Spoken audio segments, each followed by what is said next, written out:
সম্মানিত সরিষা চাষি ভাইরা, আমি আপনাদেরকে সরিষা নিয়ে আলোচনা করব। ও যারা সরিষা ফালাইছেন তাদেরকে পরামর্শ, এই আবহাওয়াতে আপনাদের করণীয়। দেখেন, আমি লকাপিটি সরিষা ক্ষেতে দাঁড়িয়ে আছি। এই গাছে ইতিমধ্যে ফুল আসা শুরু হয়েছে।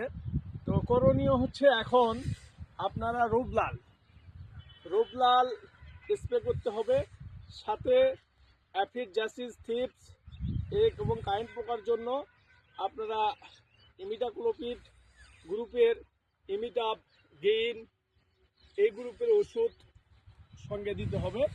পাশাপাশি আপনি ব্যবহার করতে পারেন ফ্লোরা প্রতি 16 লিটারে 60 মিলি হারে।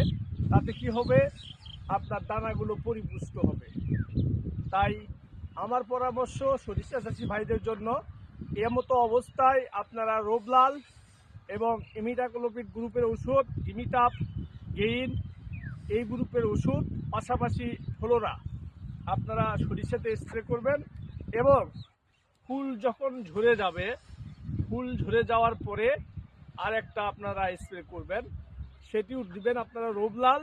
পাশাপাশি আপনারা ব্যবহার করবেন, যেমন আপনি দেখবেন আপনার সরিষার যেটাকে বলে কলা বলে, যেখানে দানা আসে এখানে ছিদ্র করে, এজন্য সরিষার ফুল ঝরে যাওয়ার পরে আপনারা পুনরায় আর একবার স্প্রে করবেন রোবলাল। পাশাপাশি সাইফারমেথিন গ্রুপের রিডকট অথবা এই গ্রুপের আদার্স যেগুলি কোম্পানি আছে, অথবা আপনি 20SL গ্রুপের ইমিটাপ গেইন এই গ্রুপের ওষুধ আপনারা ব্যবহার করবেন। পাশাপাশি একটা হরমোন ব্যবহার করতে পারেন, সেটা ম্যাগনল, লিটুসেন, মিরাকুলান অথবা ফ্লোরা এই গ্রুপের ওষুধ দিলে আপনি কাঙ্ক্ষিত ফলাফল আপনি সরিষার জমি থেকে পাবেন। তো ধন্যবাদ, সবাই ভালো থাকবেন। যে কোনো ফসলের সঠিক পরামর্শ পাওয়ার জন্য আমার সঙ্গে যোগাযোগ করতে পারেন। ধন্যবাদ, সবাই ভালো থাকবেন। আসসালামু আলাইকুম।